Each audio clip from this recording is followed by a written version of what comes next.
ಎಲ್ಲ ಸತ್ಯದ, ಧರ್ಮದ, ನ್ಯಾಯದ ಪರವಾಗಿ ಹೋರಾಟವನ್ನು ಮಾಡ್ತಿರುವಂಥ, ಅದಕ್ಕೆ ಬೆಂಬಲವನ್ನು ಸೂಚಿಸುವಂಥ ಎಲ್ಲ ಜನ ಸಮೂಹಕ್ಕೆ ನಾನು ಅಭಿನಂದನೆಯನ್ನು ಮಾಡ್ತಾ ಇದ್ದೇನೆ. ಯಾಕಂತ ಹೇಳಿದರೆ ಕಳೆದ 3-4 ದಿನದಿಂದ ಒಂದು ವಿಡಿಯೋ 10-15 ಮಿಲಿಯನ್ ತನಕ ಶೇರ್ ಆಗಿ ಹೋಗ್ತಾ ಇದೆ ಅಂತ ಹೇಳಿದರೆ, ಅದರಲ್ಲೊಂದು 60-70 ಸಾವಿರ ಜನ ಕಮೆಂಟ್ ಮಾಡ್ತಾರೆ ಅದಕ್ಕೆ ಅಂತ ಹೇಳಿದರೆ, ಆ ಬರೇ ಕಮೆಂಟ್ ಅನ್ನು ಓದಿದ್ರೆ ಗೊತ್ತಾಗ್ತದೆ ಇವತ್ತು ಸೌಜನ್ಯಳನ್ನು ಅತ್ಯಾಚಾರ ಮಾಡಿದ್ದು ಯಾರು, ಆ ಕಾಮಂದ ಯಾರು, ಎಲ್ಲವೂ ಗೊತ್ತಾಗ್ತಾ ಇದೆ.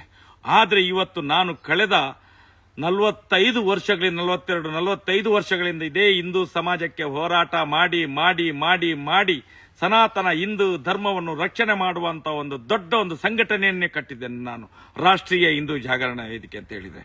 ಯಾವತ್ತು ಈ ಅಧರ್ಮಿಗಳ ವಿರುದ್ಧ, ಅತ್ಯಾಚಾರಿಗಳ ವಿರುದ್ಧ, ಕಾಮಂದರುಗಳ ವಿರುದ್ಧ ನಾನು ಹೋರಾಟಕ್ಕೆ ಇಳಿದನ, ಆವತ್ತೇ ನನ್ನ ತೇಜವಾದ ಪ್ರಾರಂಭ ಆಯಿತು. ಹಿಂದೂ ವಿರೋಧಿ, ಹಿಂದೂ ವಿರೋಧಿ, ಹಿಂದೂ ವಿರೋಧಿ ಅಂತ ಹೇಳಿ.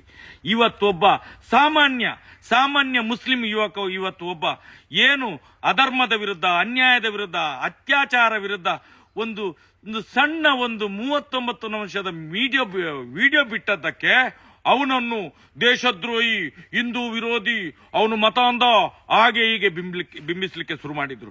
ನಾನು ಕೇಳುವಂತದ್ದು, ಇವತ್ತು ಏನು ಈ ಜನಗಳು ಹೇಳ್ತಾ ಇದ್ದಾರೋ ಅವನು ಮತ ಅಂದ, ಅವನು ಅನ್ಯ ಧರ್ಮೀಯ, ನಾನು ಹೇಳುವುದು ಈ ದೇಶದ ಒಂದು ಏನಂತ ಹೇಳಿದ್ರೆ ಮೊದಲ ಸ್ಥಾನ, ದೇಶದ ಪ್ರಥಮ ಪ್ರಜೆ ಯಾರು?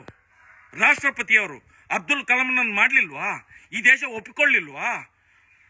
ಅಬ್ದುಲ್ ಕಲಾಂ ಮುಸಲ್ಮಾನರಲ್ವಾ ಅವರು? ಅದ್ರ ಬಗ್ಗೆ ಯಾಕೆ ಮಾತಾಡೋದಿಲ್ಲ ಇವರು? ಅದನ್ನು ಕೇಳ್ತೇನೆ ನಾನು. ಇನ್ನೊಂದು ಕಡೆಯಲ್ಲಿ ಧರ್ಮಸ್ಥಳ ಹಿಂದೂ ದೇವಸ್ಥಾನ ಅಲ್ವಾ? ಮಂಜುನಾಥ ದೇವರ ಹೆಸರಲ್ಲಿ ಅದು RTC ಇರ್ಲಿಲ್ವಾ? ಈಗ ಅನ್ಯಮತಿಯರ ಹೆಸರಲ್ಲಿ RTC ಆಗಿದಲ್ಲ, ಪಾಣಿಪತ್ರ ಆಗಿದಲ್ಲ, ಇದಕ್ಕೆ ಯಾಕೆ ಉತ್ತರ ಕೇಳುವುದಿಲ್ಲ? ನಾನು ಈಗ ಹೇಳುವಂತದ್ದು, ಮುಂದೊಂದು ದಿನ ಈ ಸಮಾಜದಲ್ಲಿ ಇಂಥ ಅಶಾಂತಿಯನ್ನು ನಿರ್ಮಾಣ ಮಾಡುವಂತ ಯಾವನೇ ಒಬ್ಬ ಹಿಂದೂ ಇರಲಿ, ಅವನಿಗೂ ಕೂಡ ಎಚ್ಚರಿಕೆಯನ್ನು ಕೊಡ್ತಾನೆ. ಯಾಕಂತ ಹೇಳಿದ್ರೆ, ಒಂದು ಅತ್ಯಾಚಾರದ ವಿರುದ್ಧ ಮಾತಾಡಿದಂತ ವಿಡಿಯೋವನ್ನು ಹಿಂದೂ ವಿರೋಧಿ, ಹಿಂದೂ ವಿರೋಧಿ, ಹಿಂದೂ ವಿರೋಧಿ, ಇಷ್ಟೆಲ್ಲ ಹಿಂದೂ ವಿರೋಧಿ ಚಟುವಟಿಕೆ ನೀವೇ ಮಾಡ್ತಿದ್ದೀರಲ್ಲ ಹಿಂದೂಗಳು, ಆಗ ನಿಮ್ಗೆ ಕಣ್ಣಿಗೆ ಕಾಣುವುದಿಲ್ವಾ? ಒಂದು ಸತ್ಯದ ಪರವಾಗಿ ಹೋರಾಟ ಮಾಡಿದ್ರೆ ಅವನ ಅಧರ್ಮಿ, ಆ ಧರ್ಮ, ಈ ಧರ್ಮ, ಜಾತಿ, ಇವತ್ತು ಏನು ಅತ್ಯಾಚಾರಿಗಳಿದ್ದಾರೋ ಜಾತಿನಲ್ಲಿ ವೈಮನಸ್ಸು ತಂದಾಕಿದ್ದಾರೆ. ಜಾತಿಯಲ್ಲಿ ಬಂಟನಿಗೆ ಬಂಟನನ್ನು, ಗೌಡನಿಗೆ ಗೌಡನನ್ನು, ಬ್ರಾಹ್ಮಣನಿಗೆ ಬ್ರಾಹ್ಮಣನನ್ನು, ಬಿಲ್ಲವನಿಗೆ ಬಿಲ್ಲವನನ್ನು ಎದುರಾಕಿ ಇವತ್ತು ಇಡೀ ಸಮಾಜವನ್ನು ಹೊಡೆಯುವ ಕೆಲಸ ಮಾಡಲಿಲ್ವಾ? ಯಾಕೆ ಪೊಲೀಸ್ನವರಿಗೆ ಸುಮೋಟೋ ಕೇಸ್ ದಾಖಲು ಮಾಡ್ಲಿಕ್ಕೆ ಆಗುದಿಲ್ಲ? ಮೊನ್ನೆಯಿಂದ ಸುಗ್ರೀವಾಜ್ಞೆ ಜಾರಿಯಾಗಿದೆ ಅಲ್ಲ, ಎಷ್ಟು ಮಂದಿಯ ಮೇಲೆ 41 NCR ಆಗಿದೆ? ಇದೇ ಬಡ್ಡಿ ವ್ಯವಹಾರದ ಮೇಲೆ 41 NCR ಆಗಿದೆ, 4-5 FIR ಆಗಿದೆ. ಆದ್ರೂ ಕೂಡ ಇಷ್ಟ ತನಕ ಆ ಆರೋಪಿಗಳನ್ನು ಯಾಕೆ ಹಿಡಿಲಿಲ್ಲ? ಪೊಲೀಸ್ನವರಿಗೆ ತಾಕತ್ತಿಲ್ವಾ? ಈ ಸಮೀರ್ನನ್ನು ಬಂಧನ ಮಾಡ್ಲಿಕ್ಕೆ ಬಂದಿದ್ದೀರಲ್ಲ, ಇವತ್ತು ಕಾಯ್ತಾ ಇದ್ದೀರಲ್ಲ ಸಮೀರನ್ನು, ಬಳ್ಳಾರಿಗೆ ಕರ್ಕೊಂಡು ಹೋಗ್ತೇವೆ, ಸ್ಟೇಷನ್ಗೆ ಕರ್ಕೊಂಡು ಹೋಗ್ತೇವೆ. ಆವತ್ತು 12 ವರ್ಷದಿಂದ ಮಹೇಶ್ ಶೆಟ್ಟಿ, ತಿಮ್ಮರಡ್ಡಿಯಾಗೆ ಎನ್ಕೌಂಟರ್ ಮಾಡ್ಲಿಕ್ಕೆ ನೀವು ನೋಡ್ತಿದ್ದೀರಾ, ಅದೇ ರೀತಿ ಇವತ್ತು ಸಮೀರನ್ನು ಎನ್ಕೌಂಟರ್ ಮಾಡ್ಲಿಕ್ಕೆ ನೋಡ್ತಿದ್ದೀರಿ. ಜಾಗೃತಿ, ಎಚ್ಚರಿಕೆ ಇರಲಿ. ಇಡೀ ರಾಜ್ಯದ, ದೇಶದ ಜನತೆ ಎದ್ದೇಳ್ತದೆ. ಜಾಗೃತ ಇದು.